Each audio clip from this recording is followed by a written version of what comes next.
E cá me vejo nesta sala carrancuda.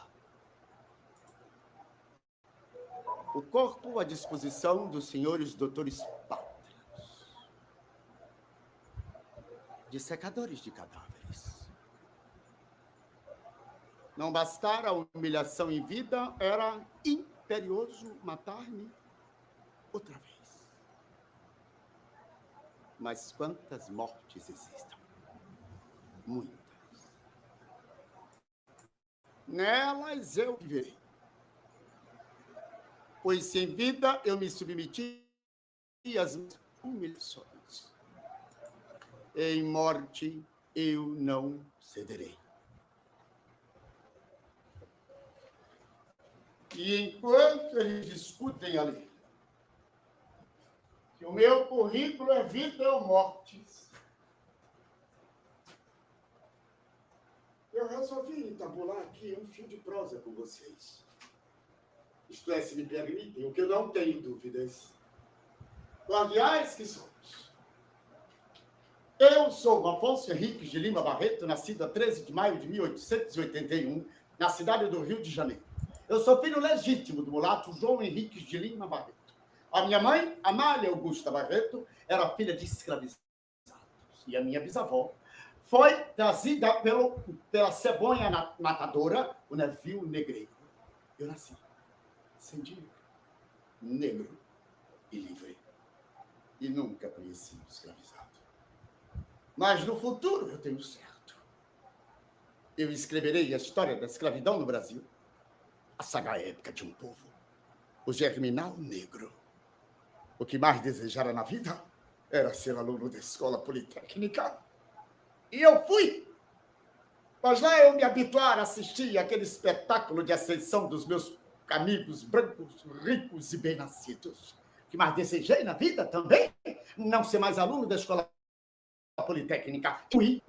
Um grande sonho a realizar. Deixe, tá? Que não é tão grande assim. Eu tenho a honra em proclamar que continuo candidato à vaga de imortal da Academia Brasileira de Letras pós-mortem. E quem estiver sentado em minha cadeira, eu venho puxar a perna.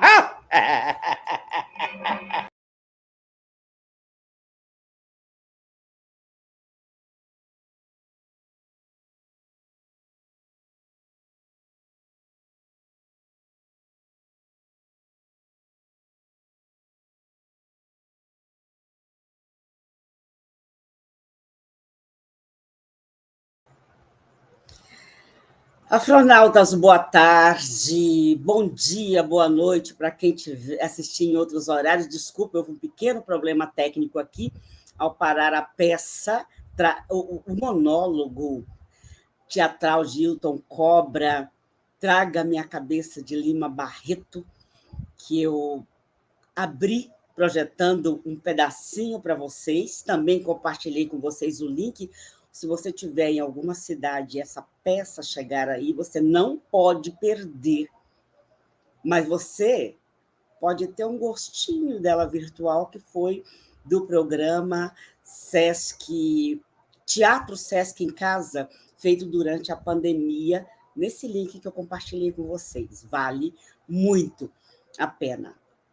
Mas é isso, 13 de maio de 2023, e olha nós aqui em mais uma transmissão ao vivo do nosso Pensar Africanamente, essa nossa ferramenta de luta, essa nossa ferramenta de comunicação voltada para o empoderamento das lutas por justiça e equidade nesse país e no mundo.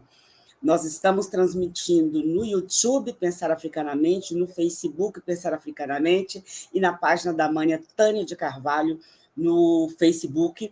Aliás, a Mânia Tânia de Carvalho está nesse momento no Brasil.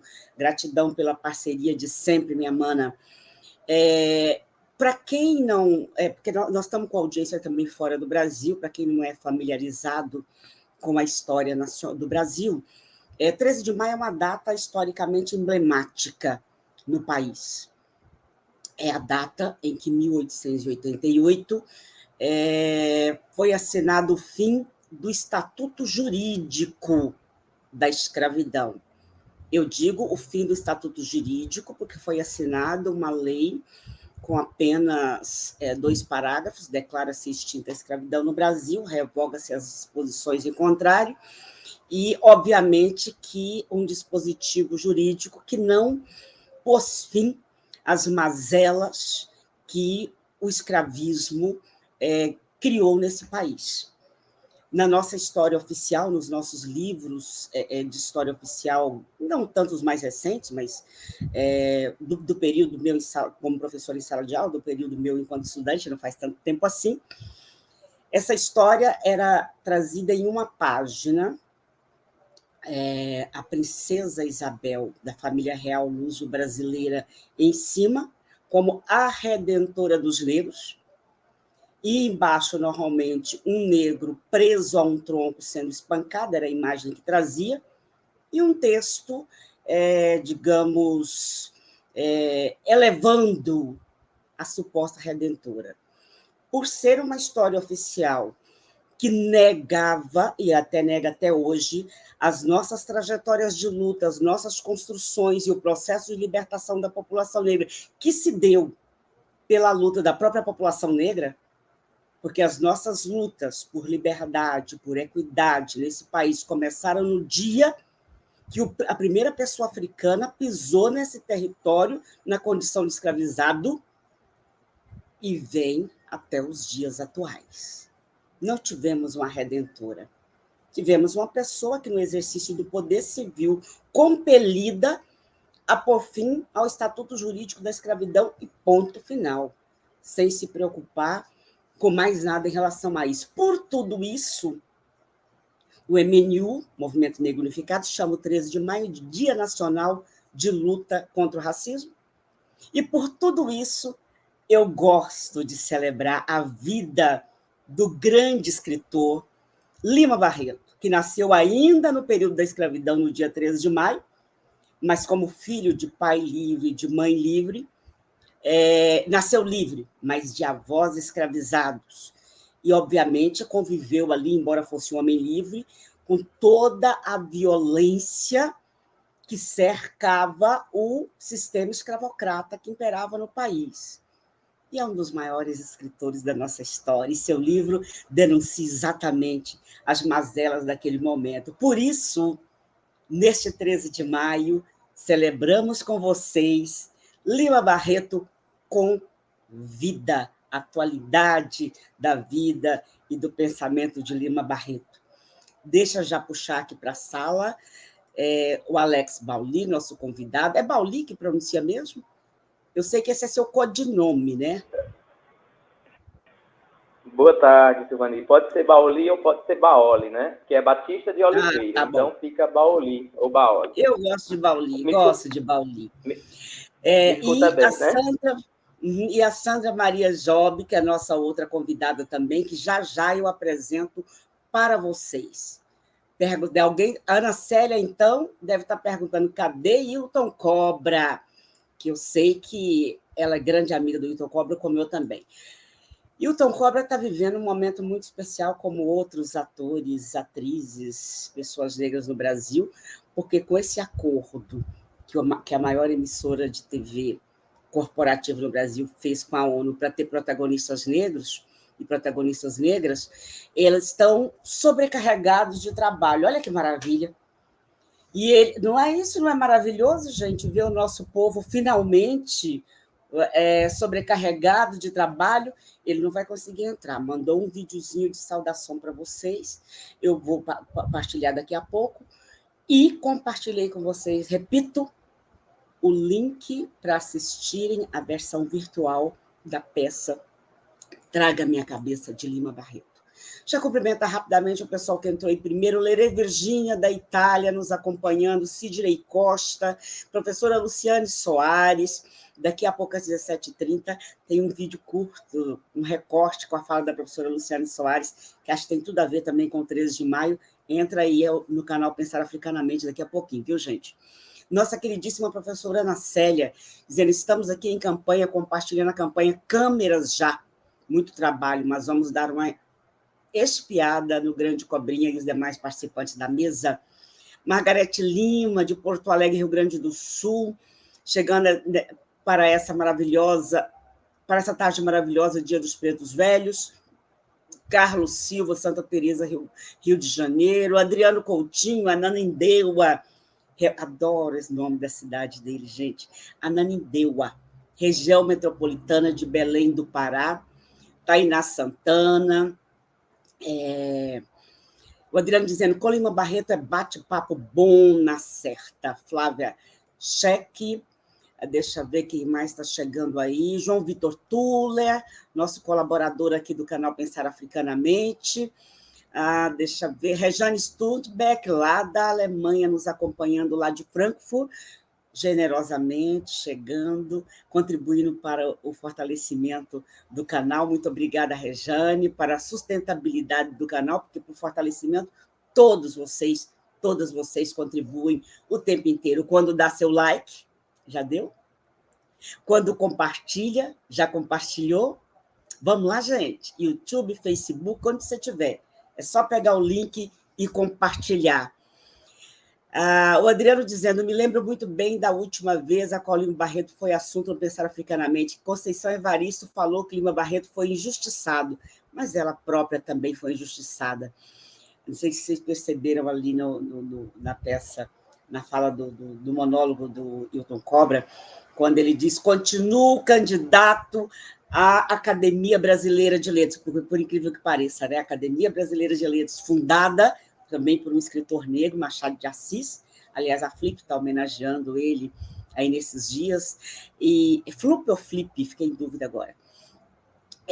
Mas Lima Barreto foi 3 vezes candidato à Academia Brasileira de Letras e não foi aceito, assim como nossa queridíssima Conceição Evaristo foi a nossa candidata para a Academia Brasileira de Letras e não foi acolhida. Círios Oliveira, que bom que você está aí, minha querida Emiliana Reis, Matheus Cândido. É o seguinte, gente, Matheus Cândido, um abraço de Pirajá, em Juazeiro. Alberto Monteiro, nos cumprimentando diretamente lá de Londres, nosso colaborador também aqui no canal. E eu já vou apresentar a vocês aquela apresentação formal resumidíssima, a Sandra Job e o Alex Bauli. Vamos lá. Hilton Cobra, que não vai conseguir entrar ao vivo, mandou um videozinho de saudação que daqui a pouco eu vou colocar para vocês. Vocês conhecem, ator, produtor, fundador da Companhia dos Comuns, devem ter visto recentemente ele no filme do Lázaro Ramos, Medida Provisória, e em outros lugares mais. Sandra Maria Job, professora associada na 2ª Universidade Federal do Pará, Campus de Breves, é formada em letras e tem doutorado em literatura pela Universidade Federal de Santa Catarina. Na UFPA, desenvolve projetos de pesquisa e extensão voltados para gênero, raça, leitura literária. É também escritora, dramaturga, tem poemas e contos publicados nos Cadernos Negros, 43 e 44, respectivamente, além de outras publicações.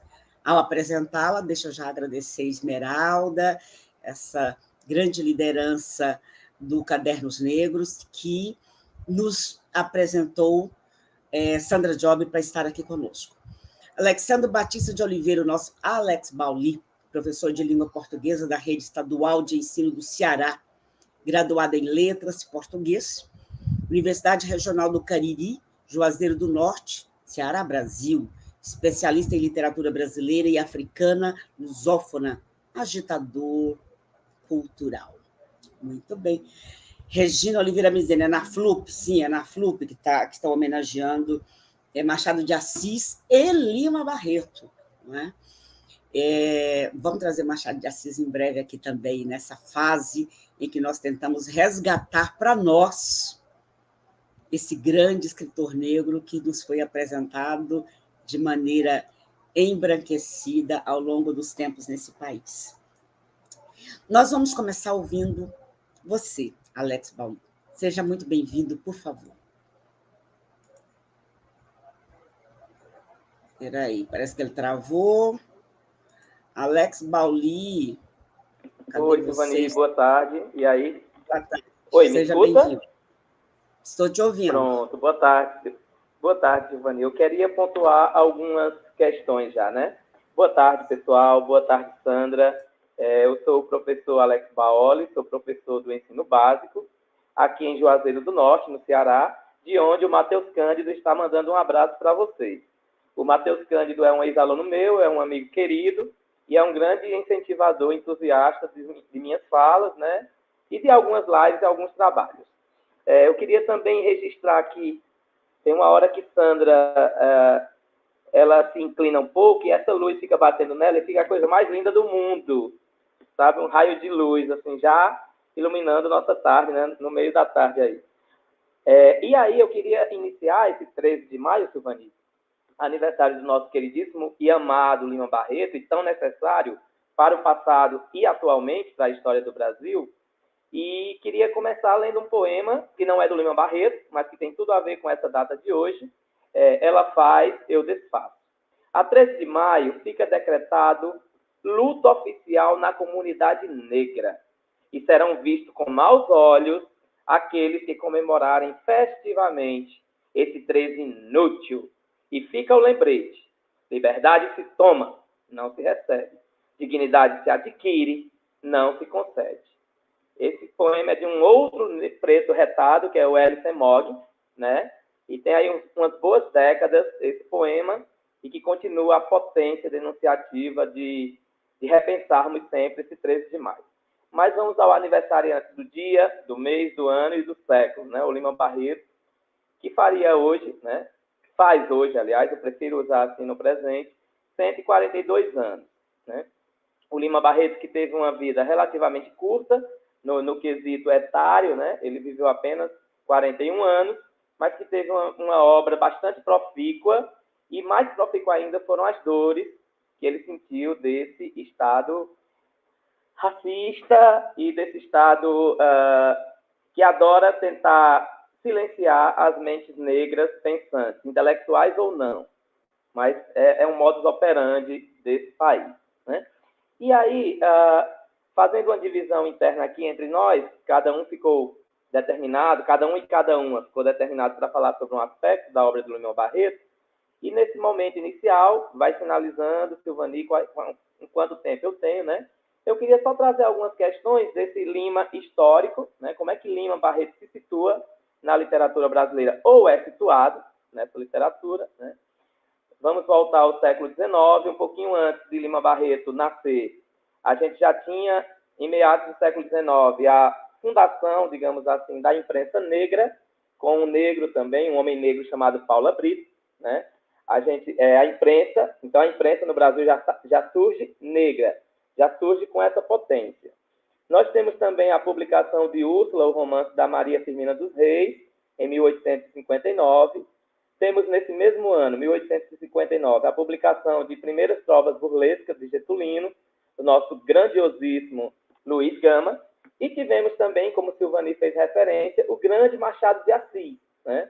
Que é um grande escritor, não precisa apresentação, teremos um outro momento aqui só para ele, que é muito disputado também pela branquitude e pela negritude. E tivemos uma outra voz silenciada, assim como a do Lima Barreto, que foi a do nosso queridíssimo Cruz de Souza, certo? Que foi um grande expoente do simbolismo. Então, se nós pegarmos Machado de Assis como um grande do realismo no Brasil, Cruz de Souza, do simbolismo, e Lima Barreto, que insiste em chamá-lo de pré-modernismo, vou aceitar essa alcunha só para situá-lo entre os maiores dos pré-modernistas. Então, a gente tem 3 sujeitos negros, 3 personalidades negras pautando a discussão literária nesse país, né? Então, isso foi um sobrevoo que eu fiz no histórico do Lima Barreto e queria pautar também um pouco dessa dimensão atual do Lima Barreto, né? Eu queria compartilhar com vocês, assim, eu vou apenas mencionar esse conto, é um texto bastante cortante do Lima Barreto, dentre os vários textos que ele tem, chama-se O Pecado, né? O Pecado. E aí, nesse conto, nós temos uma analogia como se estivéssemos no céu, né? O narrador está no céu e os personagens também. E aí, São Pedro, é curioso dizer Dom Pedro agora, né? Porque os dois executariam essas mesmas ações que eu vou dizer em seguida. E aí, São Pedro estaria olhando a lista das pessoas que entraria no céu, e ele já estava cansado, era o último trabalho do dia, e ele resolveu que aquele era o último e ele iria descansar. E aí alguém, o ajudante dele, pede para que ele reveja o último nome, né, o último nome da lista. E então o São Pedro revê essa lista e compartilha com o seu interlocutor. Foi bom você ter pedido que eu revisse, porque esse não vai para o céu. Esse não vai ficar aqui, esse vai para o purgatório, pois é a alma de um negro, né? Então, esse conto do Lima Barreto, que não é datado, é um conto, né, por não ter data específica, como por ser uma analogia e se passar nos céus, vai atualizar essa ferida que temos nessa nossa sociedade brasileira, que é a do racismo, né? Então, todos os textos, a maioria dos textos do Lima Barreto são atuais, quer os romances, quer as crônicas, quer mesmo em contos, né? Como é o caso do Homem que Sabia Javanês, essa gana que o brasileiro tem de querer improvisar e de querer aproveitar, né, sendo oportunista, o Lima Barreto denuncia ali. Ou quer trazermos os Brusundangas, né, que não é um romance, mas é uma sátira, são notas satíricas, sobre um outro país, que se chamaria Brusundangas. Na verdade, ele deixa essa marca, né, esse BR é bem brasileiro, no qual ele vai destacar, né, nas quais ele vai destacar esse falseamento da elite brasileira ou da elite intelectual, né, de supervalorizar, de superestimar pessoas que pouco contribuem com as mudanças na sociedade ou com a construção societária, né? Então, assim, é um texto, a despeito de ter bastante ironia, mas a gente ainda percebe ali o deslocamento, percebe a dor do Lima Barreto no sentido de combater aquela sociedade que não aceitava como grande intelectual, como uma grande mente pensante, né? Fazendo já um link, Silvani, com o vídeo que você abriu aqui, do Hilton Cobra, que é Tragam-me a Cabeça do Lima Barreto, né? Então, essa cabeça pensante, esse intelecto, incomodava por diversas razões, mas duas delas eu posso destacar, né? Primeiro, porque era bastante inteligente, então não se podia silenciar, tenta se descredibilizar pela questão da loucura, relacionada ao vício do álcool, que o Lima Barreto carregava consigo, nutria, né? Mas também pela questão da classe, ele não era uma pessoa do centro do Rio de Janeiro, e pela questão da cor, né? Então, nós temos essa interseccionalidade, esse atravessamento em Lima Barreto. E aí, eu não quero dizer, estou longe de afirmar isso, que a produção do Lima Barreto, que a verve criadora dele se deve por conta do preconceito racial. Não se trata disso.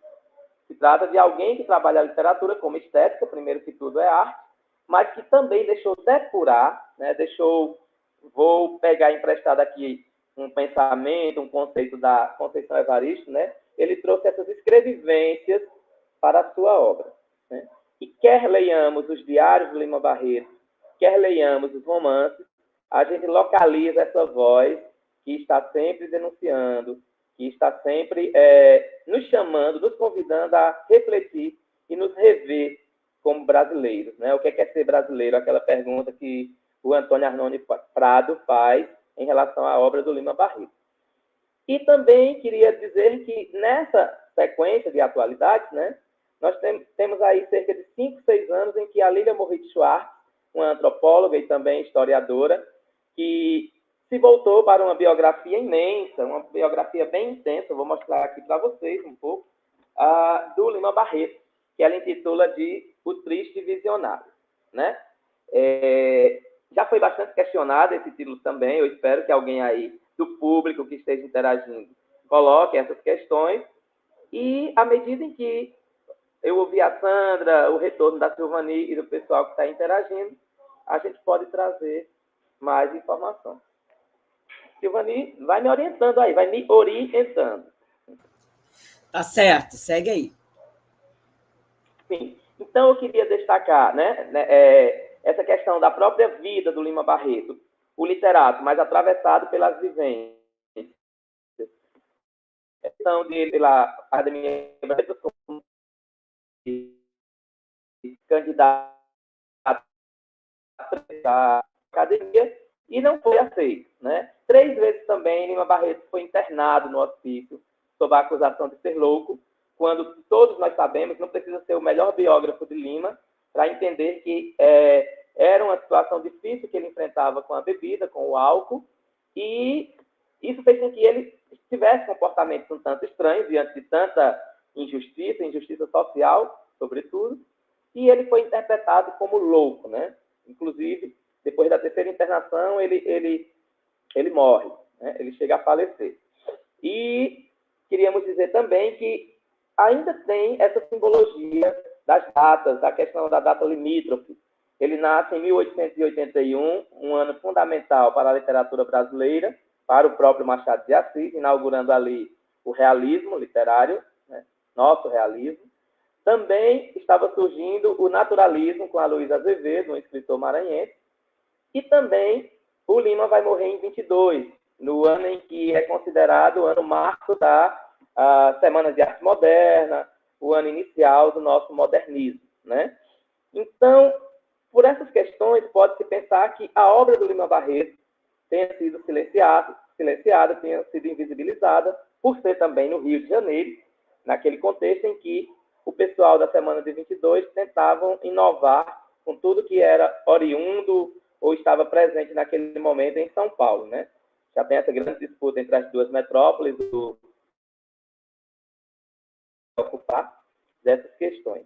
E dizer que depois disso, o próprio Lima Barreto teve, por décadas, várias décadas, vinha um autor, um crítico, uma crítica literária, como é o caso da Lúcia Miguel Pereira, nos anos 50, o próprio Francisco de Assis Barbosa, que vai escrever a primeira biografia do Lima Barreto, nos anos 50, e que depois disso a gente percebe um amontoado da obra do Lima Barreto na questão da fortuna crítica, né? São aqueles autores e autoras que escrevem sobre a obra de um determinado literato, de um determinado autor.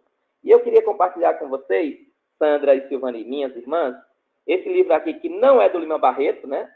Cadê? Abraçado ao Meu Rancor, do João Antônio, mas que tem na sua dedicatória, depois que ele dedica à avó e a outras pessoas, ele coloca assim, para Afonso Henrique, deixa eu encontrar o ângulo, Silvani, me orienta que está conseguindo ler, para Afonso Henrique de Lima Barreto, pioneiro, né? Ele só coloca uma palavrinha, mas essa palavra é potente.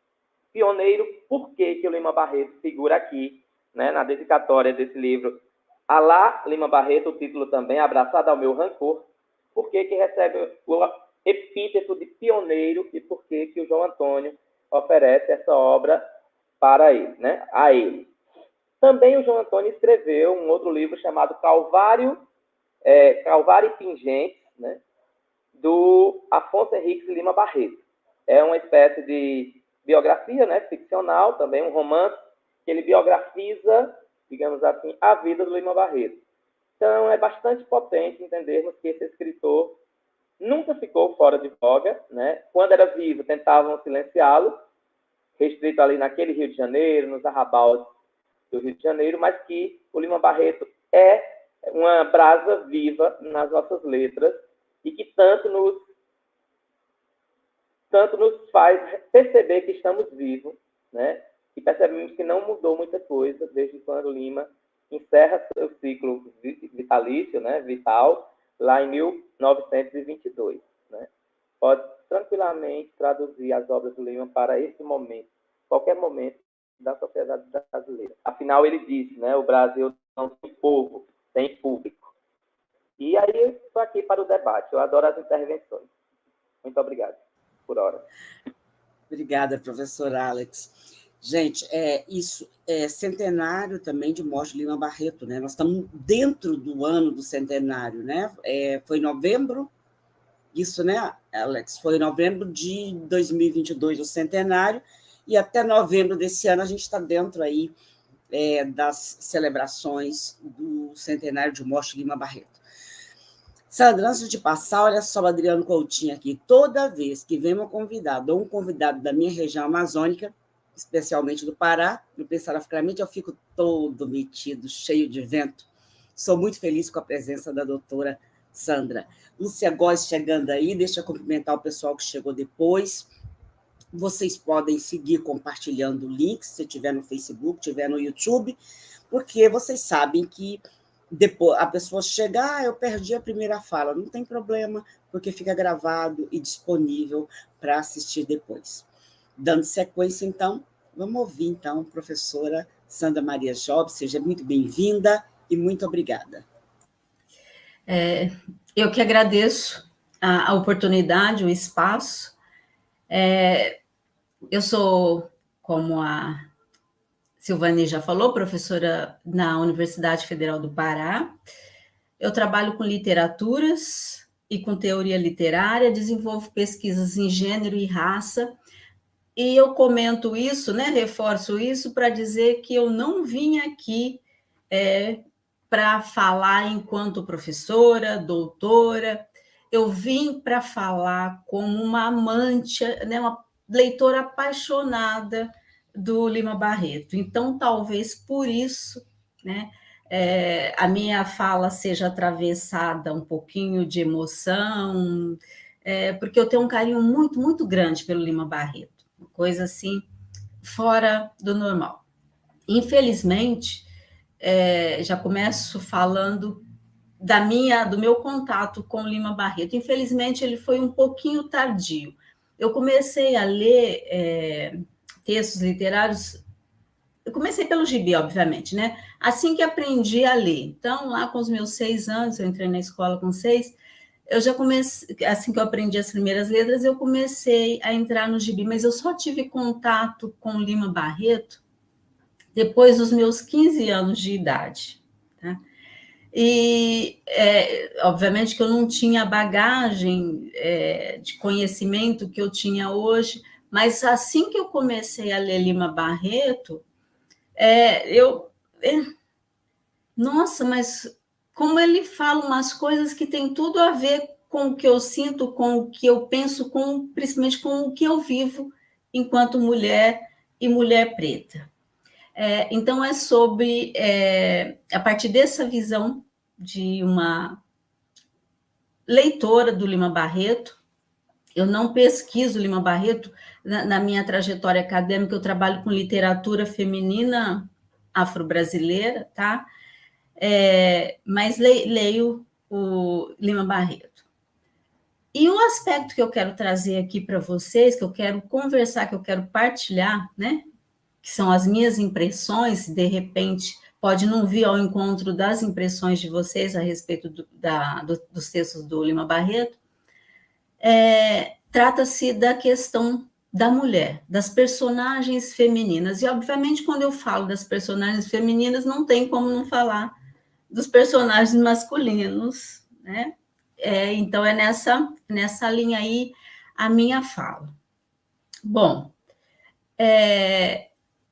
hoje, com o olhar que eu tenho sobre gênero, principalmente, eu vejo que aquelas primeiras sensações, aquelas primeiras impressões que eu tive quando eu li o Lima Barreto, faz muito sentido, né? Aí elas se casam, elas se completam, e a minha mente, né, e o meu amor por ele aí cresce muito mais, porque todo mundo que estuda Lima Barreto fala, o Alex também falou aí, é espetacular. É espetacular no sentido de que... E quando eu falo espetacular, eu não estou querendo comparar com aquele ou com aquele outro fulano escritor, tá?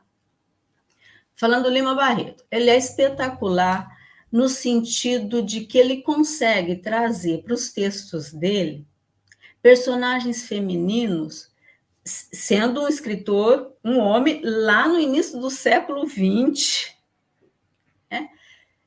E ele consegue trazer personagens femininos de uma forma, com uma visão, com um olhar que transcende, ele vai além, ele está no século 22 já, quando ele escreve, ele já está olhando para o século, ele tem uma cabeça, uma mentalidade de alguém do século 22, que ele já sabe de coisas e traz isso para o texto dele, que até então nenhum texto tem, nem Machado, nem ninguém tem ainda, com relação às personagens femininas.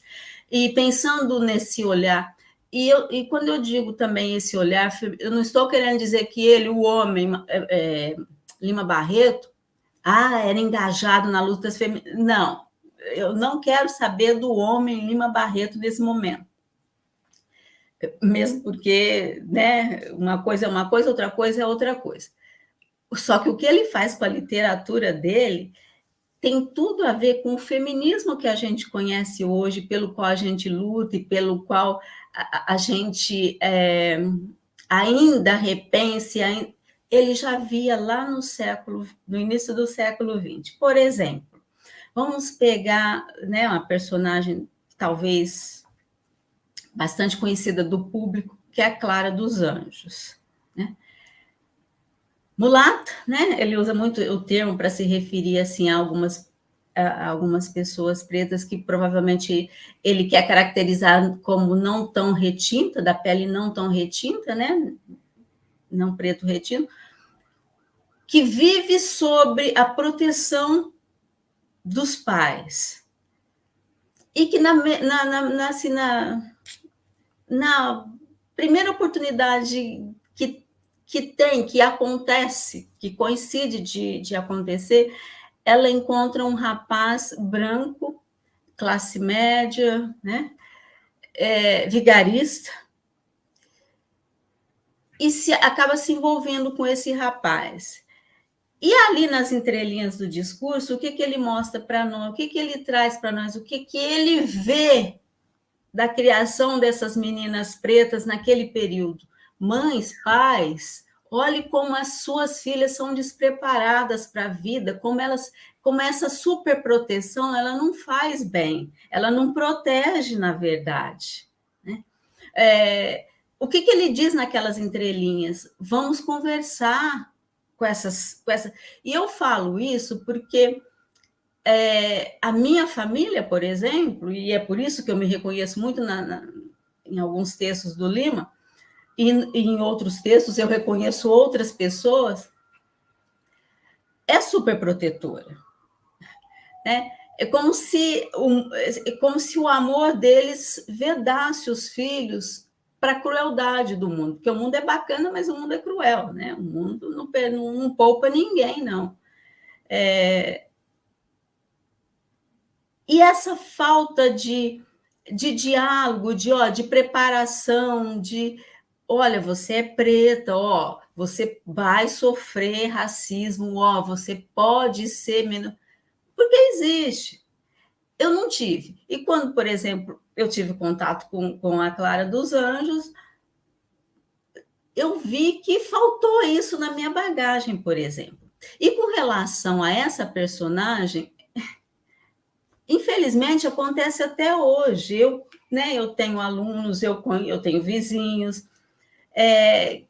que não têm consciência do que é ser preto no Brasil, do que é ser pobre no Brasil, que porque tem, vamos dizer assim, a pintura da casa um pouquinho mais nova do que a da vizinha, ela se acha rico, ela se acha num outro patamar.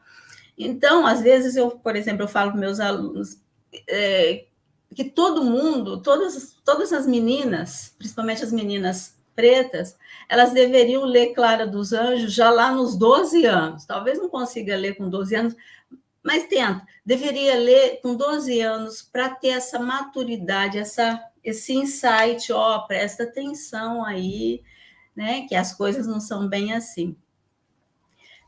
O Lima Barreto, ainda com relação a essa questão de gênero, por exemplo, ele está a anos-luz do período dele, dos discursos feministas, de Simone de Beauvoir, né, que só vem em 1949. Ele está a ano-luz, porque, por exemplo, peguei assim um trechinho só para a gente poder ter uma noção do que eu estou falando. No livro Triste Fim de Policarpo Quaresma, por exemplo, que foi escrito, a primeira edição em 1915, existe uma personagem chamada Ismênia, que está noiva já há quase 5 anos, de um rapaz que está estudando para ser dentista. E aí o narrador diz assim, peço licença para ler. Noiva há quase 5 anos. Por isso, né, já se sentia meio casada. Desde menina, ouvia a mamãe dizer, aprenda a fazer isso, porque quando você se casar, ou se não, você precisa aprender a pregar botões, porque quando você se casar, a todo instante e a toda hora, lá vinha aquele, porque quando você se casar, e a menina foi se convencendo de que toda a existência só tendia para o casamento. A instrução, as satisfações íntimas, a alegria, tudo isso era inútil. A vida se resumia numa coisa: casar. Quem, na minha idade, beirando quase os 60, quem da minha idade não ouvia isso? E quantas meninas ainda hoje não ouvem isso? Você precisa aprender isso, você precisa se preparar. Aí você pode dizer assim para mim, mas hoje as coisas estão diferentes, as mulheres sabem dos seus direitos. É verdade, as coisas estão diferentes, as mulheres sabem dos direitos, só que elas não sabem ainda como é que elas sabem dos direitos, mas como as coisas, como esses papéis sociais são construídos, elas não sabem. E aí elas caem na cilada de que sabem dos direitos, mas na verdade elas não sabem se proteger das violências. Né? Elas não sabem se proteger dessas cobranças sociais. Elas sabem que, se for agredida, ela pode denunciar, que ela não precisa fazer o serviço. Elas sabem o básico, mas certas coisas elas ainda não sabem, né? Principalmente dessa coisa aqui de que certas coisas são embutidas no subconsciente da gente. Ou seja, super atual. Qualquer pessoa que lê isso daqui hoje vai entender em alguns certos pontos e pode até se questionar, mas é verdade, quando eu faço isso, tá? Porque ainda hoje, por exemplo, eu vejo, eu tenho priminhas, né, adolescentes, senta direito, fecha as pernas, não faz isso, não faz aquilo. Olha, a mulher tendo que se proteger, a mulher tendo... Enquanto o homem não, ele está isento dessa cobrança, desse ter que... ter que se proteger, porque senão, porque você é mulher, é você... Enfim, a responsabilidade é sua, é só sua, nesse sentido, tá?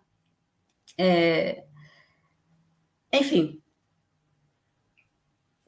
ainda com relação a esse olhar, a essa sensibilidade que o Lima Barreto, o autor Lima Barreto, tem para com as questões femininas na sua literatura, existe um texto que eu não vou lembrar o nome, não tentei lembrar o nome do conto que eu li, mas eu não consegui. Só que lá naqueles meus 15 anos, quando eu comecei a ler, né, esse texto caiu e também ficou assim na minha cabeça, porque era um texto que falava sobre a violência que a personagem tinha sofrido. E aí o narrador, que, né, no narrador você ouve assim, né, e aí entra o bivocalismo do Bakhtin, você escuta a voz do Lima Barreto ali, naquele narrador, dizendo assim, deixem as mulheres viverem, né, parem de matar as mulheres, que é o que hoje, o que é, né, a mídia, as campanhas, toda a sociedade está em cima. dessa questão da violência, dessa questão de feminicídio. Enfim, e por tudo isso, pelo conjunto da obra, principalmente se tratando da questão dessa sensibilidade, desse olhar para essa mulher e dessa denúncia, dessa cobrança para com os homens, porque ele também não poupa os homens, não. A partir do momento que ele expõe as fragilidades femininas, ele expõe o quanto o homem, né, é covarde, é cruel, vive na sua plenitude o seu papel, a sua masculinidade. Então, pelo conjunto da obra, eu já escrevi alguns textos aí com relação à literatura de Maria Firmina dos Reis, e eu digo, né, na minha interpretação, na minha leitura, é mais ou menos assim, pegando o gancho do que o Alex falou lá, quando ele comentou a Maria Firmina, o Machado. A Maria Firmina, ela deu o pontapé inicial para denunciar as mazelas sofridas pelos negros. Ela deu voz e denunciou essas mazelas.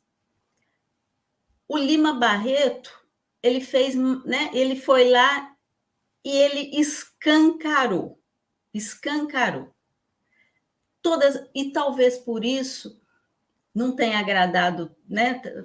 Falar a verdade, ainda hoje causa complicação. Imagine em 1900. Mas ele foi lá e escancarou. Seja esse homem que faz filho e deixa a mulher para cuidar sozinha, principalmente das mulheres pretas, seja essa menina que não é educada para a vida, né? Com essa superproteção, ela acaba não sendo educada para a vida, e isso só acaba trazendo mais prejuízo para ela mesma. Pelo conjunto dessa obra, por esse lado humanista, né? Que na minha leitura ele tem um lado muito humanista nos textos dele, é uma literatura à frente do tempo, que prenunciou discursos que hoje a gente dá o nome de feminismo negro, né? E que ele deu o nome de literatura, mas que hoje dialoga, e se a gente quiser entender um pouquinho o feminismo negro, mas por que o feminismo luta por isso? Mas por quê? Você pode ir lá na literatura do Lima Barreto e vai descobrir por que Lima Barreto é atemporal. Lima Barreto, ainda hoje, fala assim, diretamente à sociedade como um todo, e principalmente para nós, meninos e meninas, negros e negras. A minha contribuição é hoje. Estou aberta a perguntas. Obrigada, professora Sandra. Adriano Coutinho dizendo o seguinte: senti até arrepio nessa forma de olhar a obra de Lima Barreto. Parabéns. O Diego dialogando com a sua fala, né, dessa questão que ele já traz lá, e que é realidade hoje. Ele diz assim: um carro popular comprado vira um objeto de superioridade em relação ao outro. Uma tinta na parede, né, você fica melhor. Deixa eu entender, porque apareceu um mel, aqueles que não foi mel que ele quis colocar, né? Mas, enfim, essa dificuldade que nós temos para nos enxergar e nos compreender dentro de um destino coletivo, de uma situação coletiva, né? Qualquer coisa te coloca numa condição que você acha que está acima das outras pessoas. Olha o pessoal aí do perfil Educom chegando aí. Muito bom, gente.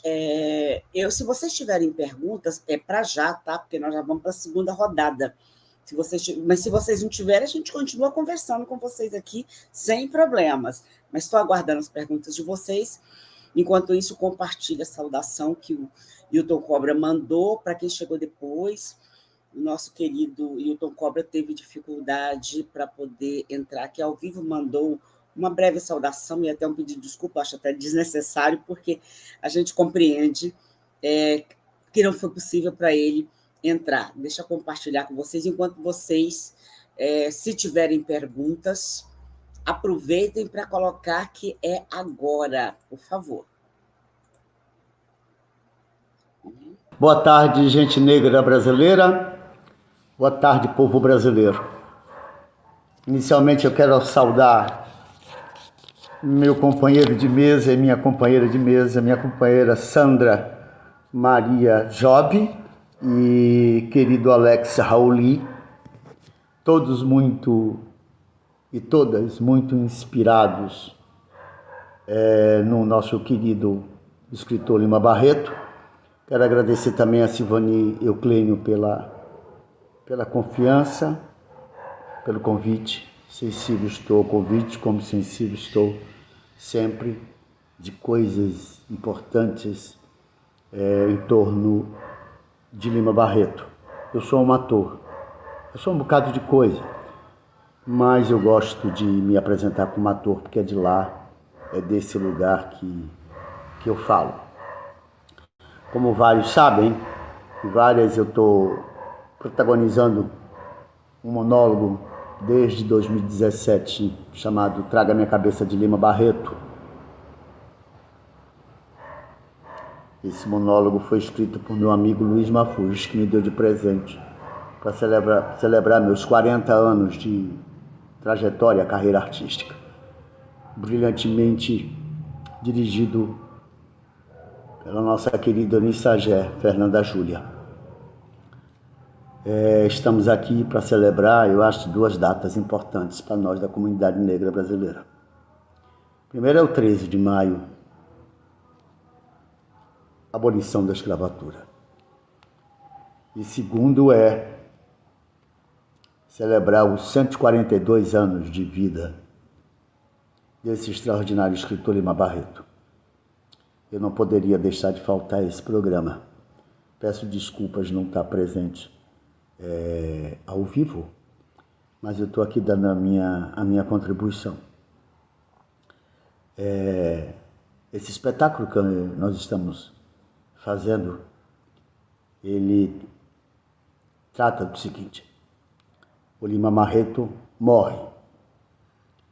Daí os eugenistas da época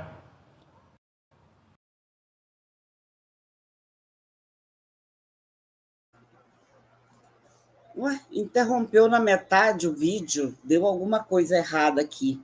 Deixa eu ver.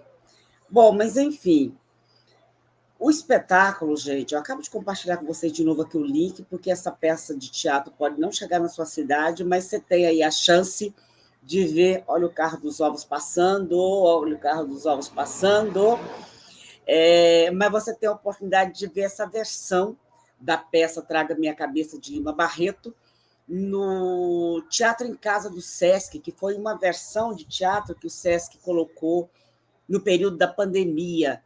Então, eu já compartilhei o link, gente, vocês têm que assistir, porque... E no iniciozinho aqui eu coloquei um trechinho para vocês terem uma ideia da potência dessa peça. Ele estava dizendo, então, que a peça se dá exatamente... traz essa ideia, porque aquela visão inferiorizante da capacidade das pessoas negras, que até hoje permeia a sociedade brasileira, a potência da produção literária do Lima Barreto fez com que os eugenistas falassem, mas como assim? Né? E mandaram, na peça de teatro, mandaram exumar o corpo de Lima Barreto, porque queriam estudar a cabeça dele. Daí o título do monólogo, Traga Minha Cabeça, de Lima Barreto. E aí o Hilton incorpora o personagem Lima Barreto e vai trazendo as discussões referentes ao que ele vivenciou naquele momento. Vocês têm que assistir, quem não assistiu. E se a peça chegar na sua cidade, vá ao teatro, porque é emocionante, muito emocionante. Professora Cláudia Nascimento, diz, Lima Barreto sempre em minhas aulas de literatura. Cleo Onirefes, boa tarde, que satisfação estar aqui, ouvir sobre Lima Barreto. Quem chegou depois já sabe, né, gente? Fica gravado. Vocês perderam, depois vocês vão poder assistir. O Adriano, nós temos aqui 3 questões para vocês dialogarem, na próxima rodada. Renata nos cobrando que faltou intérprete de Libras. Falta, sim, minha querida.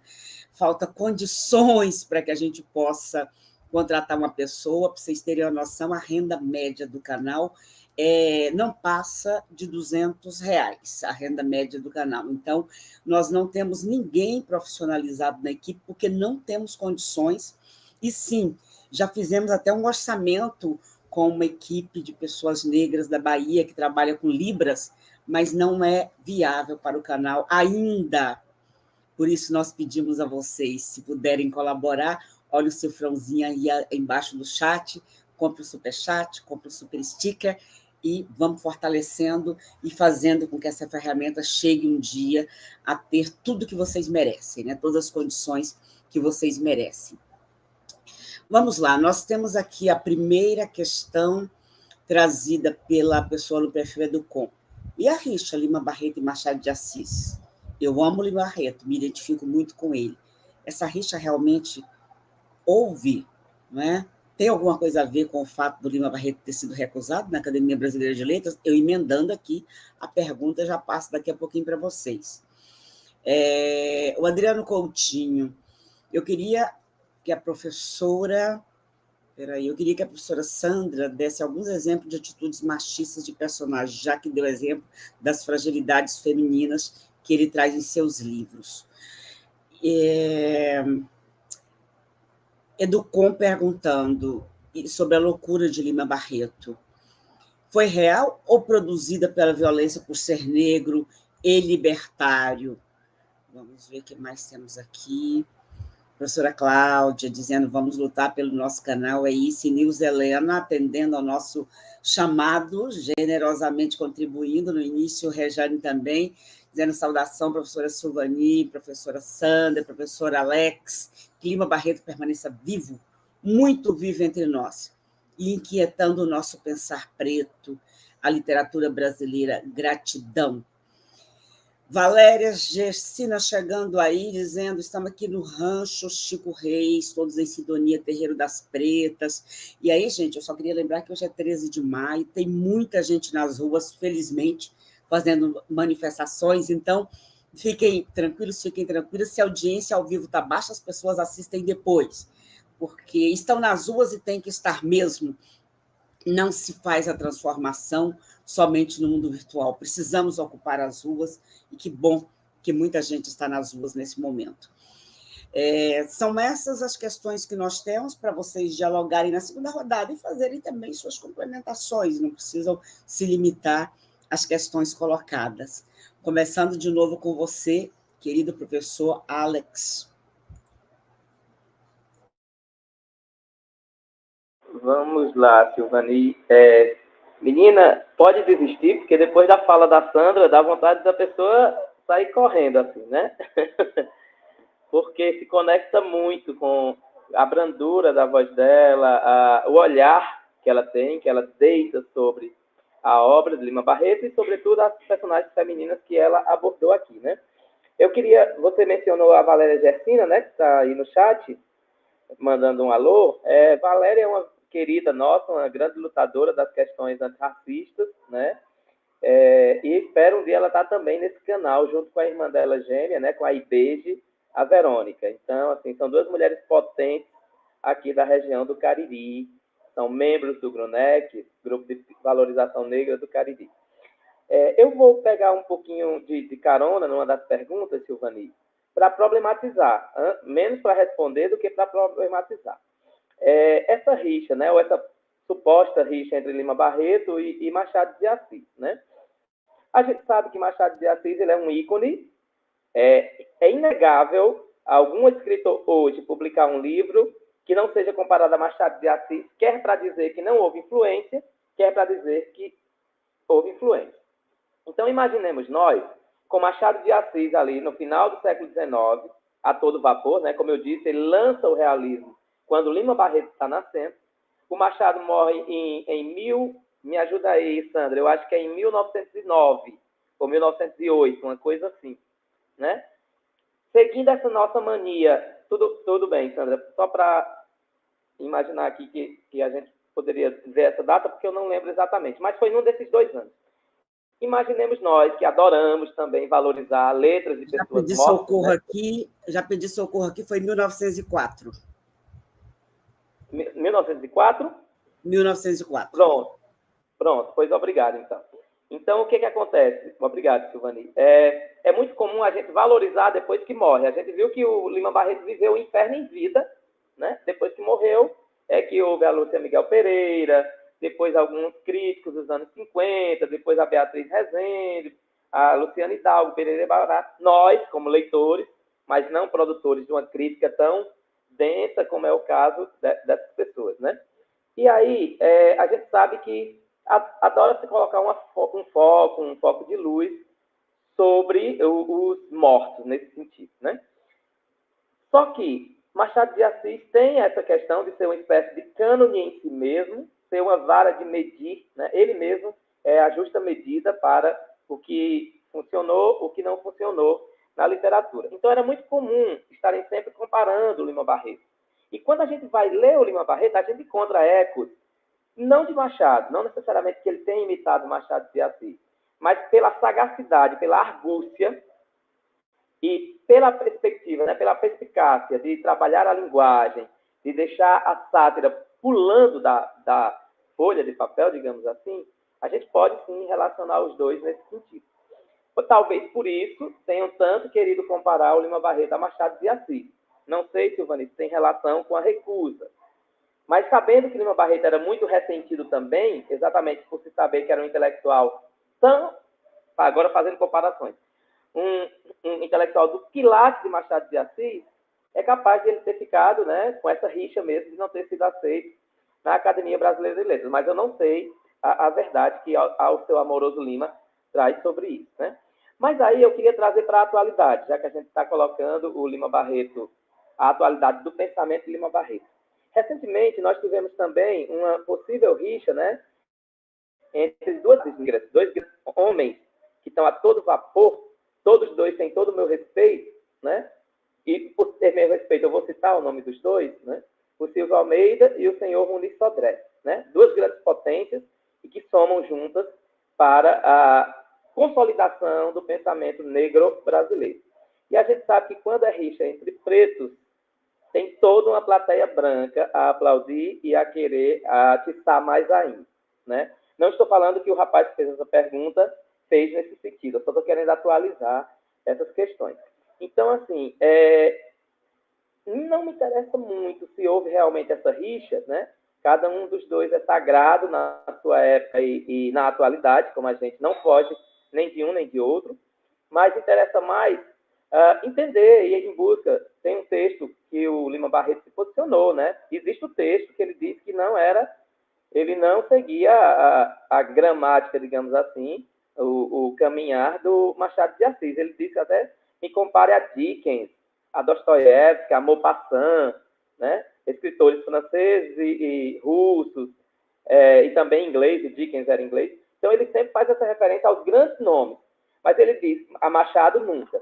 Só que ele insiste tanto em dizer a Machado nunca, ele diz umas 3 vezes, mais ou menos, na defesa dele, que acaba ficando, psicanaliticamente, aquela coisa, né? Eu sou o que eu nego, certo? Eu estou me defendendo, na verdade, do que eu realmente sou. Mas aí eu lanço de volta para a gente. Eu quero ouvir a Sandra, se ela quiser também falar sobre isso, né? E eu não sei se teve uma outra pergunta, Silvani, qualquer coisa eu estou aqui, eu posso voltar a qualquer momento, né? E vou ficar aqui quietinho ouvindo vocês. Daqui a pouco eu volto. Tá certo, obrigada. Eu estou colocando aí no grupo, no nosso grupo de WhatsApp as perguntas, mas posso colocar também aqui no private chat, se for o caso, para vocês poderem ir acompanhando. Essa questão, deixa eu ver aqui. A Margarete perguntando qual o nome da obra de Lima que fala sobre Clara dos Anjos. É Clara dos Anjos mesmo, não é? É Clara dos Anjos mesmo. Clara dos Anjos. Alguns anos atrás, teve uma novela que se baseou num conjunto de obras de Lima Barreto. Se não me engano, chamava Nova Califórnia, é isso? E Clara dos Anjos era uma das personagens dessa novela, né? E bem o papel feito por uma menina negra jovem, de pele mais clara, bem como a Sandra descreveu e bem como ele descreve na obra, né?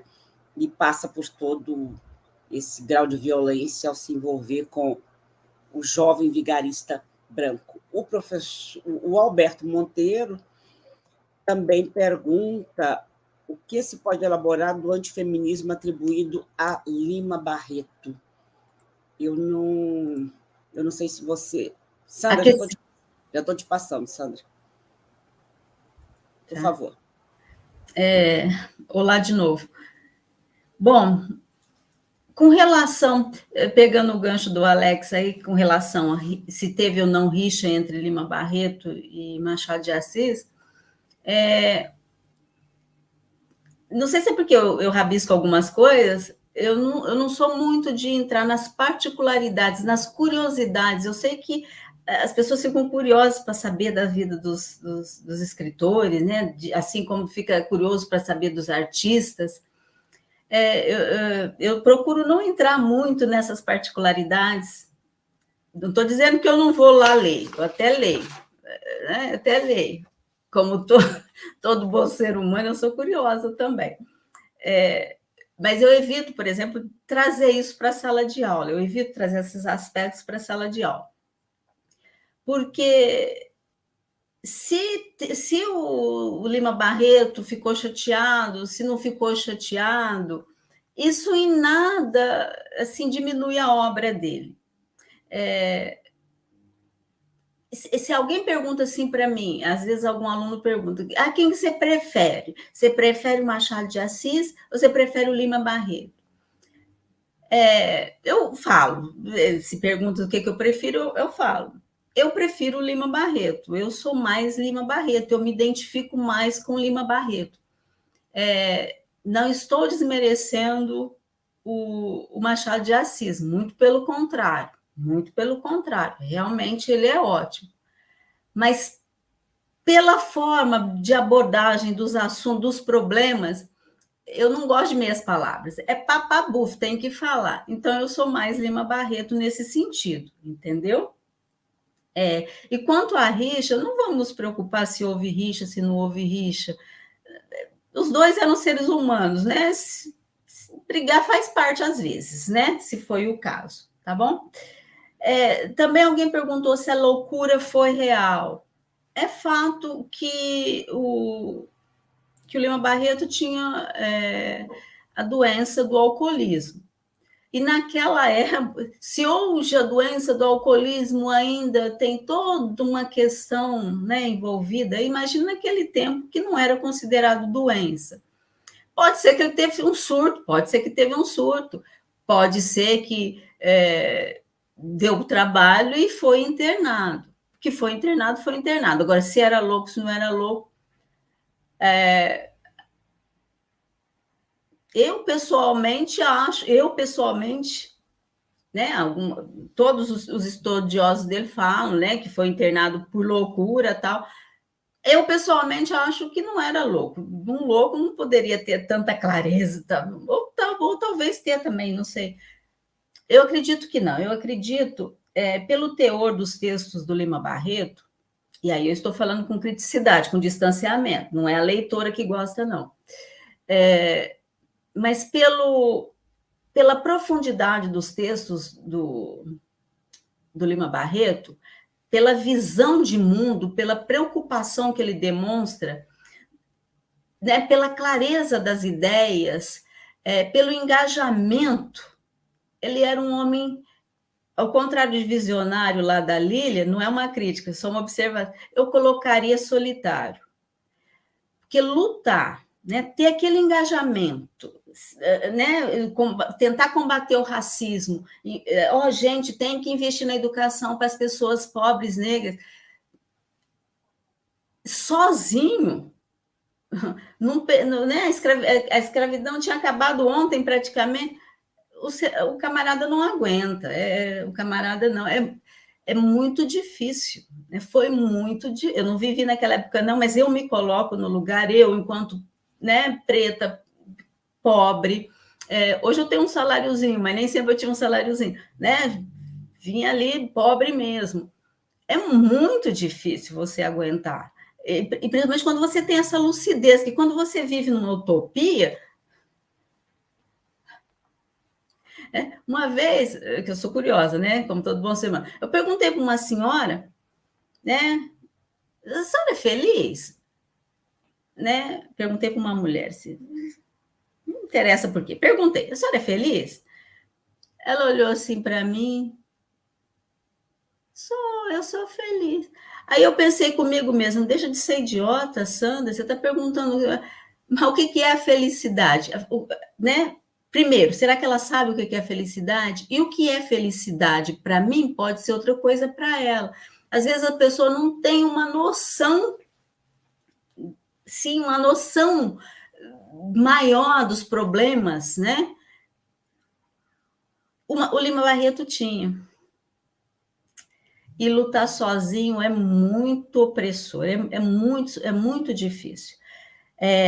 Então, pode ser que no momento de bebedeira, vamos supor, teve um surto, o pai, os familiares tinham problemas mentais, também tem problema, né? Tem problema.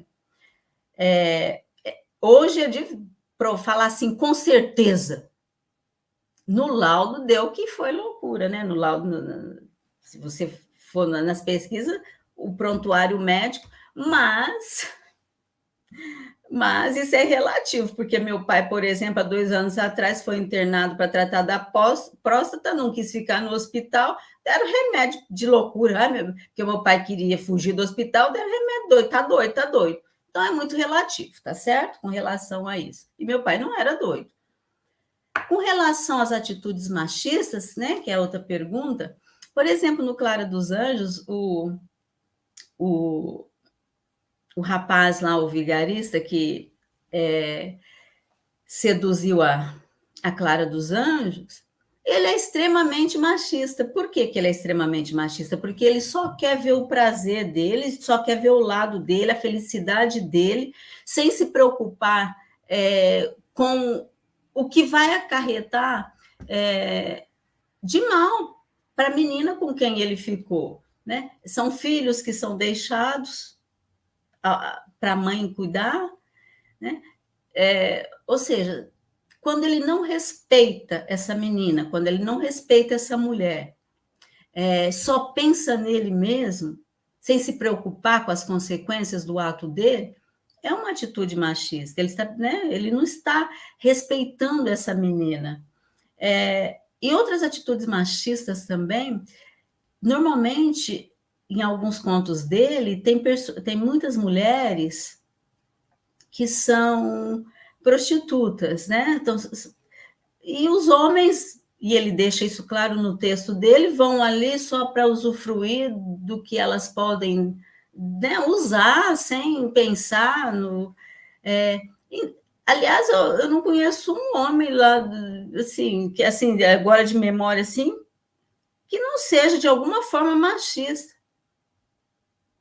E nem poderia ser diferente. Então, de fato, eu realmente não sei de onde vem essa inspiração dele para ele ter esse olhar sensível para essas mulheres.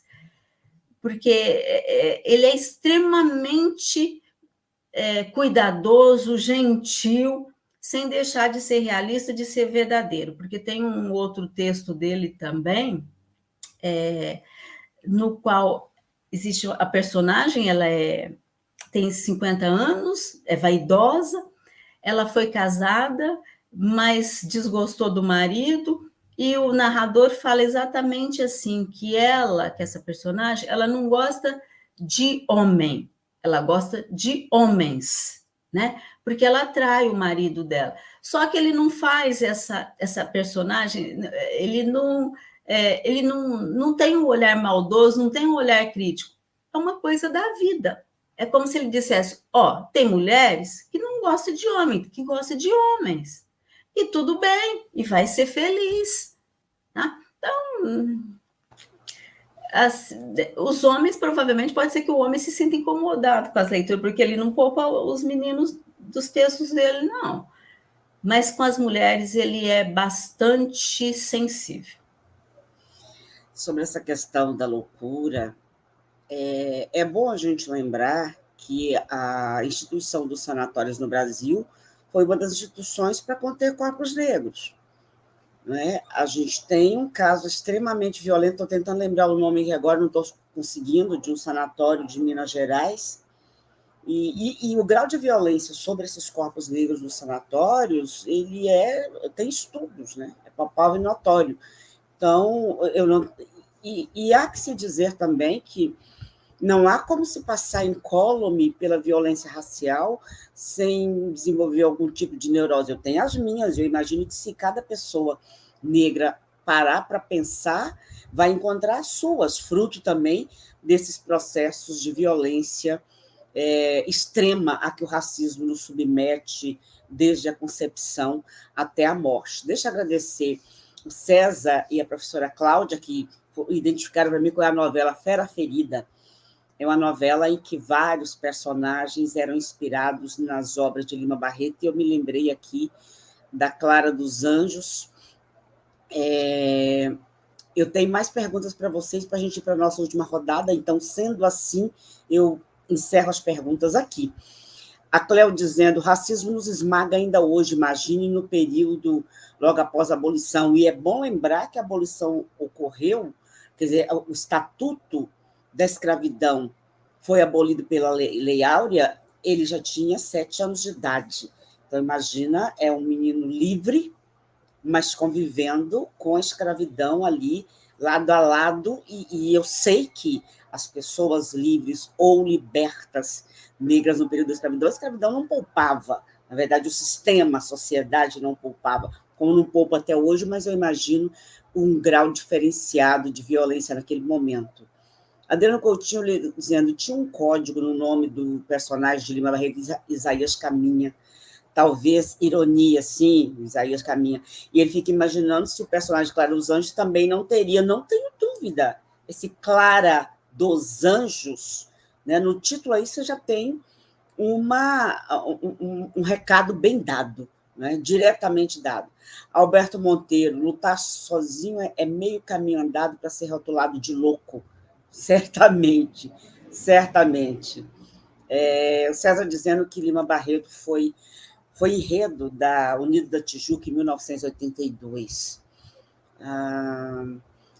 Nilza, fico pensando aqui, enquanto ouço os professores, o quanto Lima Barreto foi vítima, entre outros fatores, da política higienista do Brasil.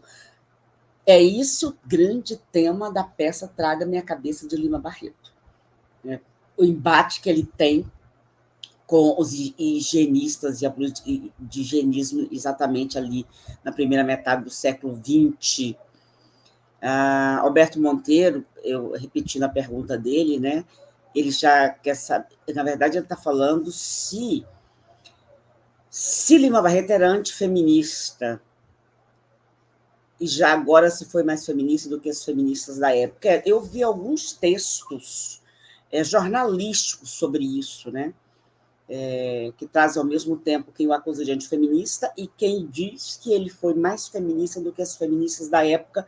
Eu deixo com vocês. Eu vou passar para vocês já, vou trazer as últimas perguntas para que vocês possam se organizar aí para respondê-las. Estão no grupo de WhatsApp e estão aqui também no chat privado, se quiserem dar uma olhada. Já eu vou ler para vocês. Regina Oliveira, o encarceramento em hospitais psiquiátricos foi utilizado de forma violenta pelo Estado brasileiro para aprisionar as mentes que eram vistas como ameaça à ordem nacional racista brasileira. Exatamente. Os sanatórios no Brasil, esse espaço, ele foi criado nesse sentido de encarcerar corpos e cabeças negras, sem dúvida. E aí ela me lembra qual é o caso que eu estava tentando citar em Minas Gerais, Barbacena. Né? Tem documentário, viu, gente, sobre esse caso do sanatório de Barbacena e como era usado como arma para encarcerar corpos e mentes que o Estado queria apartar da sociedade, em sua maioria absoluta, pessoas negras. Érica Canuto, boa tarde. na exposição de Nise da Silveira, tem um material muito interessante da época de Lima Barreto. Foi internado em um hospital psiquiátrico até então, eu não sabia disso. Se não me engano, ele chegou a ser internado mais de uma vez, né? E tem essa questão que a Sandra trouxe do alcoolismo. Se até hoje as pessoas que têm essa doença, às vezes, são tratadas como loucas, imagina... Loucas e marginais, desculpa te interromper aí, loucas e marginais. Imagina naquela época, né? Sim.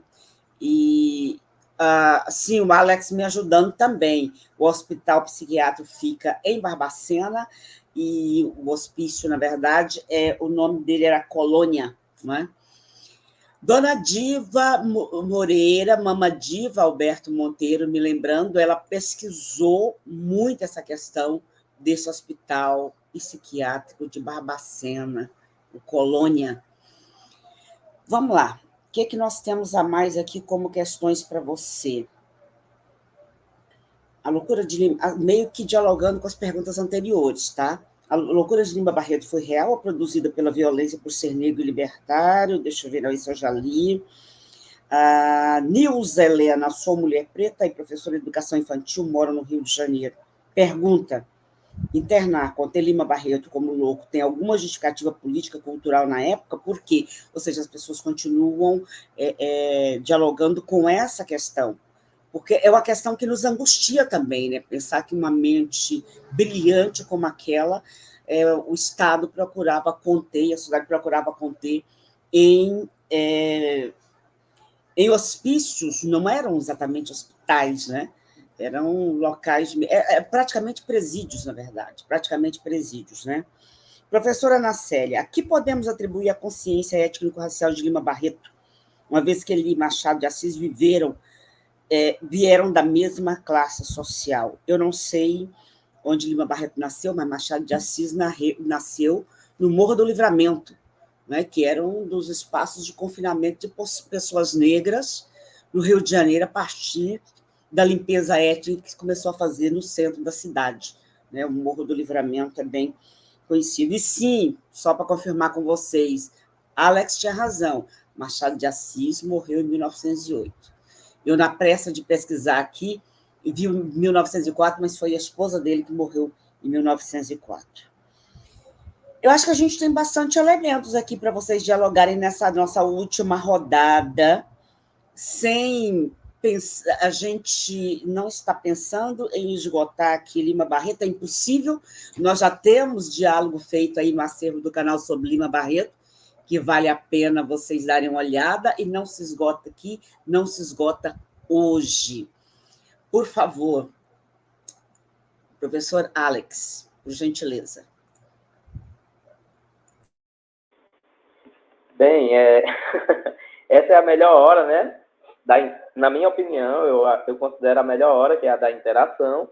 No entanto, a cabeça fica fervilhando também, porque depois a gente se arrepende, né? Como dar conta de tanta coisa e olhar para lugares que a gente não tinha pensado antes, que é essa maravilha da troca de ideias aqui, né? A proposta total do canal Pensar Africanamente, né?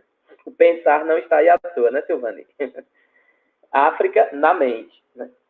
E aí, vamos lá. Essa questão da loucura, eu acho que a Sandra já respondeu muito bem sobre, não vou me alongar, nem vou também ter elementos para me aprofundar, mas é sabido que no livro, né, no livro Diário do Hospício, do Lima Barreto, que também ele escreve na sequência Cemitério dos Vivos, ele chega a dizer, né, de mim para mim, tenho certeza que não sou louco. Mas ele não era a opinião vigente dentro de um hospício, né? Acho que foi Nilce que perguntou essa questão da loucura, toda internação é uma interdição, né? É uma tentativa de silenciamento, é uma tentativa de desacreditar. Era fundamental naquele momento, o momento que o Brasil estava atravessando, não estava mais paquerando, não, já era casado mesmo com as ideias eugenistas, né? Em paralelo, nós temos Monteiro Lobato a todo vapor, escrevendo O Presidente Negro, por exemplo, trocando as cartas com o Renato Kell, um eugenista bastante conhecido, e a miscigenação ainda era o caráter, né, a característica de de algo menor, de algo inferior, de uma raça degenerada. O próprio nome já diz, né? Degenerada.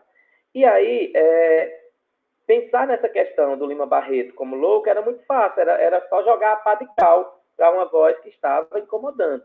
Né? Eu não preciso, ninguém é inocente em São Paulo, como diz o livro de Ferrez, eu não preciso nos dizer aqui que a sociedade brasileira tem como modus operandi silenciar as mentes e as vozes negras. Né? Pensemos em Marielle Franco, uma mente pensante, né, sendo morta da forma que foi. Pensemos nas várias mortes do Lima Barreto. Né? Então, assim, essa questão da loucura é uma tentativa de interdição. Né? A gente pensa, é curioso porque pensa em Machado de Assis, na ficção de Machado de Assis, lá com Simão Bacamarte, lá no seu Alienista, e a gente vê que tudo aquilo o Lima Barreto sofreu também. É como se houvesse uma outra Casa Verde a querer colocar amarras em Lima Barreto. Né? E aí, essa questão que o rapaz traz, do Adriano Coutinho, do nome, né? Isaías caminha, a ironia, ia o caminha, ficava. Como eu não sei o que ele traz, eu estou jogando o que eu estou vendo aqui. A Sandra também. Mas o Ricardo Leitão, ele vai trazer que no livro MJ Gonzaga de Sá, essa palavra MJ junto, foneticamente, dá a palavra mijo. Então, seria um código que o Lima Barreto teria para zombar, né?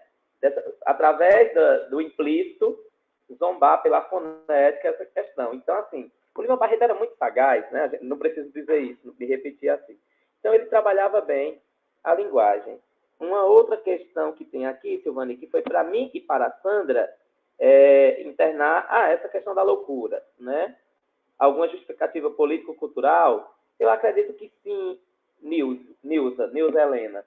Se a tentativa era silenciar aquela pessoa que não podiam tirar dele essa questão da intelectualidade, não podia tirar dele o papel, podia tirar a editora, mas não o papel, e ele encontrava meios de fazer a sua narrativa circular, portanto, sua denúncia, então é melhor desacreditar dizendo que é louco, porque aí, socialmente, você já infantilizou o sujeito, você já negou o poder de voz, o lugar de fala social do sujeito. Né? Então, é um dos caminhos mais fáceis. E o Brasil, institucionalmente, estava casado com a eugenia, né? Até que chegasse os anos 30 e depois a miscigenação fosse a nossa moeda de exibição, moeda de troca. Silvani, eu não sei se eu me perdi na... sobre essa questão do feminino, né? Foi mais para a Sandra, essa questão da fragilidade feminina, mas essa preocupação do Lima, não só na ficção, mas quando a gente pega o diário íntimo, que ele vai escrevendo desde lá, 1900, 1901, tem um momento lá que ele se refere à irmã dele e diz assim, vou tentar citar, mas não é textualmente, porque eu estou falando de orelha, né? Não fosse minha irmã de cor, e eu não teria tantos cuidados. Mas o sendo, ou seja, ela sendo de cor, eu sei muito bem e me preocupa com os que a requestam, né? Com os que a procuram, porque a buscam. Né? Tem uma denúncia aí. Ele não nos diz qual é, mas se preocupa com o fato de a irmã dele ser uma pessoa de cor, a gente sabe, e sabendo da sociedade brasileira, entrando, né, mergulhando em suas entranhas, a gente sabe que era a razão de, naquele momento, entender o corpo negro feminino como desfrutável, como o Cassie Jones faz lá em Clara dos Anjos. Não é curioso essa obra ser também autobiográfica, mesmo Lima Barreto não sendo mulher, né, não tendo gênero feminino, mas o final do livro lá, o que é que diz? Nós não somos nada nessa vida. Essa é a última fala de Clara dos Anjos. Né? É o Lima Barreto, como a Sandra disse, é ele gritando para nós. Né? Então, assim, Silvani, eu fiz aí um sururu dos bons, né, com azeite, com dendê, com tudo, mas foi em nome da causa. Estou aqui, viu? Qualquer coisa, tem algum ponto que eu perdi. Vou passar para... Obrigada, professora Alex. Professora Sandra, por favor. A Ana Célia pergunta se essa consciência étnica do Lima Barreto e do Machado tem raízes na questão da classe social. Eu, pessoalmente... Não, a pergunta dela é outra. A pergunta dela é: a que se atribui Isso. essa consciência étnico-racial do Lima Barreto, já que ele viveu na mesma época de Machado de Assis, sem ter a mesma origem? Ela acha que, Machado, na opinião dela, acho que está implícito na colocação dela, Machado não tinha essa mesma consciência que Lima Barreto. Ah, será que é isso? Pelo menos foi o que eu entendi da pergunta dela. Pode ser, faz sentido, sim. Pergunta difícil, aí eu vou ter que eu vou ter que abrir o jogo. Olha, eu acredito que o fato do Lima Barreto ter vindo de uma família cuja base familiar estava meio de pernas bambas, isso fez com que ele tivesse, como diz o outro, que enfrentar o mundo um pouquinho mais cedo, vamos dizer assim, né? E quando ele saiu para enfrentar esse mundo, ele já deu de cara com as adversidades. O Machado de Assis, apesar de também ser pobre, só que a estrutura familiar, vamos dizer assim, ele desde cedo ele já foi mais amparado. Ele foi mais amparado. E eu diria que não é que o Machado não tivesse essa consciência étnico-racial, ele tinha sim essa consciência, mas só cá entre nós. Ele foi mais esperto, né? Ele foi mais esperto, porque ele não bateu de frente com o sistema, ele usou de ironia, uma sutileza aqui, joga uma coisinha lá, mas assim, tão de leve, né? Tão assim, que a pessoa tem que ser muito esperta para ler ali nas entrelinhas que existe uma crítica. Tem que, né?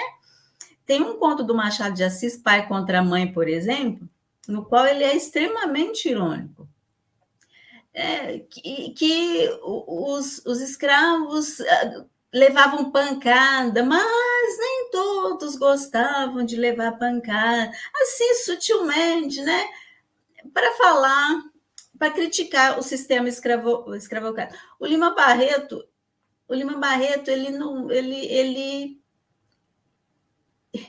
ele é muito verdade, ele não usa de firulas, né? E talvez é por isso que alguns críticos acham que falta rebuscamento, né? Firulas na obra do Lima Barreto, que no Machado de Assis a escrita é mais, né? O Lima Barreto talvez dialoga até conosco hoje, porque são personalidades diferentes. Exatamente. E o Lima Barreto ele tem uma postura de libertária, de afrontar, de se colocar, o que eu acho fantástico, maravilhoso. Eu também acho. E aí você tem um Machado de Assis que, sim, se você ler com atenção e tiver letramento racial e capacidade, você encontra nas entrelinhas dele a crítica ao racismo, mas não está tão explícito e muita gente está combatido. E a Ana Célia dizendo, né, ele aceitou ser branco para a sociedade da época. Continue, professora Sandra. É forte aí ele aceitou. Olha, não é que aceitou, é muito difícil ser preto no mundo de brancos, principalmente se hoje ainda é meio difícil, imagina em 1800, gente, não era fácil, não. É uma questão de sobrevivência, às vezes é uma questão de sobrevivência. Não é que ele aceitou ser branco, talvez ele não teve... Aí a resposta da Lúcia, Machado de Assis desenvolveu estratégias de sobrevivência. Né? Eu acho que foi por aí, você está entendendo? Já cada um, de uma psicóloga falou isso para mim, cada um tem uma forma de encarar os problemas, a vida. Tem gente que parte para o embate, e tem pessoas que preferem, vamos dizer assim, né, ir devagar, tal. É questão de estilo, é questão de posição no mundo, não é que ele quis se tornar branco, na minha opinião. Certo, são muitas as questões. Nós vamos trazer Machado de Assis como tema no canal, talvez o mês que vem, que é aniversário dele, se não me engano. E aí, Vocês aproveitam para provocar as pessoas que vierem dialogar Machado de Assis com essas questões também. Professor Alex, por favor. Poderia fazer só uma intervençãozinha para não perder o bonde, né? Falar em Machado e bonde é o mesmo campo semântico, né? Aproveitar que concordo com vocês, com a Silvani, com a Sandra e com a pessoa que interagiu aí, a mulher que interagiu, não lembro agora o nome, né? Acho que foi a Lúcia. Realmente, ele faz estratégias, né? Quem poderá, talvez, falar um pouco melhor do que, neste momento, nós dispomos, o professor Eduardo de Assis Duarte tem um livro chamado Machado de Assis Afrodescendente, né? E aí ele vai colocar, por A mais B, as situações em que Machado de Assis se posicionou na questão das relações étnico-raciais, né? Na questão da negritude, e também por estratégia literária, né? Ele colocar brancos no público leitor, que majoritariamente eram brancos, mas que brancos são esses? Né? São brancos que têm queda livre moral. A gente pensar aqui, um exercício rápido, Silvani, Bentinho está todo o tempo querendo nos convencer a ouvir a história que ele tem, que ele foi chifrado por Capitu, vou usar aqui termos bem diretos, então ele quer nos convencer de que ela o traiu, né? E aí o que acontece? Isso é uma decadência moral, né? Só ele tem acesso à voz. Então, se nós pensarmos aqui em Quincas Borbas, um casal branco, tentando a Sofia Palha e o Cristiano Palha todo tempo, tentando dar um migué, um signal, como nós dizemos lá na Bahia, né? No Rubião, né? Então, todo tempo estão querendo a riqueza que ele herdou de uma outra pessoa, todo tempo estão passeando e que com essas pessoas brancas. Então, Machado de Assis coloca, na verdade, na sala dessas pessoas o anti-herói, pessoas que não são modelo algum, né? O Brás Cubas fala de todo mundo, mal de tudo e de todos, sabe? Embora ele já tenha morrido, mas não tem um branco exemplar desses que são protagonistas na obra de Machado. Então, talvez esteja aí a estratégia. Vocês querem isso, branco? Eu dou o que vocês querem. Só que vocês pensam que é representatividade e eu lhe dou representação. Então, assim, eu acho que era basicamente isso. Não sei se Sandra concorda, se é isso. Silvani, obrigado. Viu? Concordo. Perguntas, manda para a gente. Concordo plenamente, Alex. E, na minha opinião, não tem comparação. São estilos diferentes, temáticas, formas de abordagem diferentes. Aí vai dar preferência de cada um. Eu acho que a Cleo coloca isso muito bem aqui no chat. Machado e Lima são contemporâneos, no entanto, com projetos literários distintos. Grandiosos, ambos. A dor de Lima Barreto é gritada e escancarada em toda a sua obra. Machado de Assis lutou com outras armas, né? Um abraço para a Cleo, grande amiga. Desculpa. Inclusive, as pessoas, a Nilza, inclusive com a ironia, né? Ele é muito, muito irônico, né? Eu acho que isso nos permite, eu já coloquei aqui, pensar nossos ativismos contemporâneos também. Eu sou do tipo que grita, né? Então, acho que por isso Lima Barreto nos é mais apaixonante, não é? Nos é mais apaixonante, porque eu sou do tipo que grita e as pessoas que gritam, as estratégias do racismo para contê-las não mudaram muito de lá para cá. Então, acho que isso cria uma certa identidade, uma certa paixão por Lima Barreto, né? Eu estou aqui, imaginando. Gente, nós vamos nos encaminhar para encerrar. Olha aqui mais uma comparação. César Freitas, Lima Barreto e Machado de Assis, dois gigantes, com suas formas próprias de posicionar.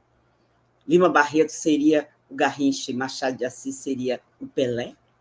Pergunta. Acho que ele seria mais do que o Pelé, viu? Mais do que o Pelé nessa comparação, porque... Bom, aí é outra conversa, vai ser demorada. Fanny, é porque o Garrincha também não teve o reconhecimento merecido na época dele. Sim, eu sei disso, comparar com Garrincha, sim, mas aí já o Machado de Assis com o Pelé, eu acho que o Machado de Assis se posicionou muito comparado. Nesse sentido, aham. Eu estou passando para vocês um minutinho para suas considerações, que aqui nunca são finais, porque a gente tem sempre continuidade. Alex, por favor. Esse minutinho é metafórico, né? Ou é um minuto mesmo? Ó, Silvani, eu quero agradecer... É mais ou menos metafórico, é mais ou menos metafórico. Estou dizendo que é um tempo mais curto. Tudo bem. Então, eu quero agradecer, compor essa mesa, né, com a Sandra, Job, a Silvani e com todos vocês que estão aí interagindo, mandando perguntas. Mandar um abraço novamente para a Cleo, né, Cleo Honorifes, que é uma grande amiga, parceira minha aqui. Realizamos várias parcerias e trabalhos, sempre tendo como farol a questão antirracista, né? E aí eu queria dizer, né, agradecer também ao Cobra, que ele me presentificou em sua fala. Eu não o conheço pessoalmente, ele cita no vídeo que ele fez para nós, então, assim, eu fico muito honrado, né?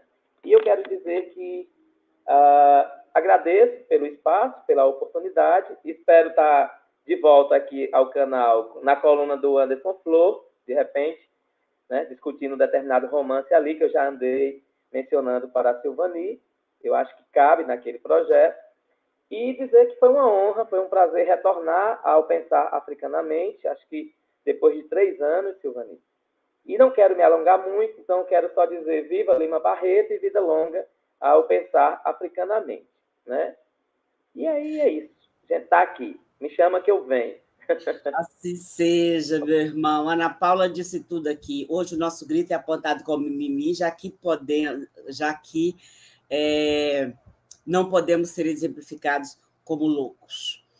Gente, eu compartilhei com vocês também o link do outro diálogo que nós fizemos aqui sobre Lima Barreto. Depois vocês vão lá dar uma olhadinha nesse outro diálogo que nós discutimos 140 anos de Lima Barreto.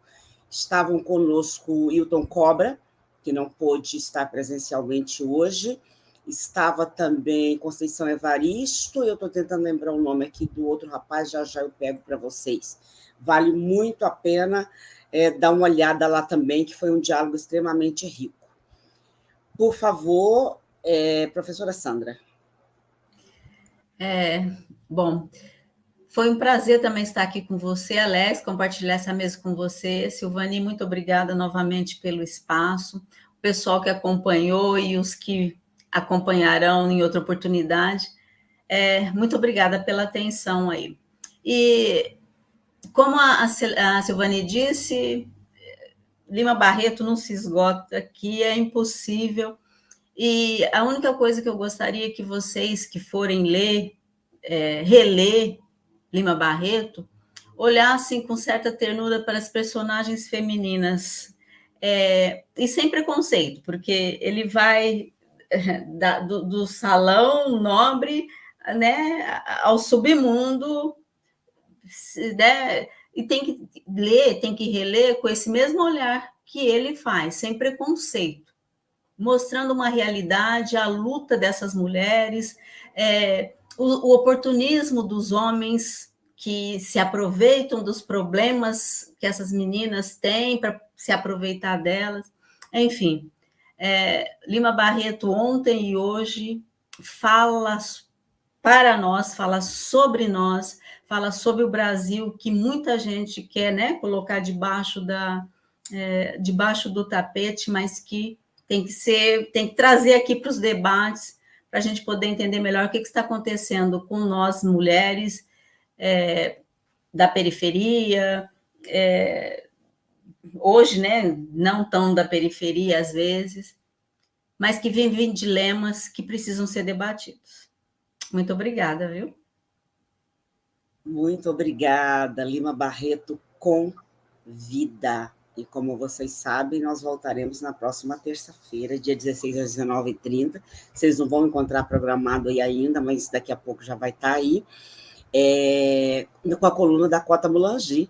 Doutora Regina Goulart, ela vai continuar dialogando segurança alimentar e nutricional. E o título é provocante: Juventude, do hambúrguer ao acarajé, o que comer? Não é? Então, vamos dar sequência na terça-feira com a coluna da Cota Mulangi. Segurança alimentar e nutricional em pauta, vocês já a conhecem. Muito, muito obrigada, professor Alex Bauli, professora Sandra Maria Job, nosso queridíssimo Milton Cobra, que não pôde entrar pessoalmente. Deixa eu ver aqui. O Educan sugerindo aqui, o pessoal da Educom, traz a prima Irlanda, da Universidade Federal Fluminense. Eu vou atrás, né, meu amigo? Porque você traz a prima Irlanda, mas não me dá mais detalhes, mas tudo bem, já falou, da Universidade Federal Fluminense, já é um caminho para a gente poder encontrá-la e pensar uma pauta com ela. Eu só posso agradecer pela sugestão. Afronautas, muito obrigada a cada uma que nos acompanhou em mais esse 13 de maio, as nossas reflexões. Agradeço, acompanhou o nosso convidado e nossa convidada. Cuidem-se muito bem. Se tiver manifestações aí na sua cidade ainda, vá para as ruas, porque já podemos ir para as ruas, felizmente. E eu aguardo vocês na terça-feira, às 19h30. Até lá.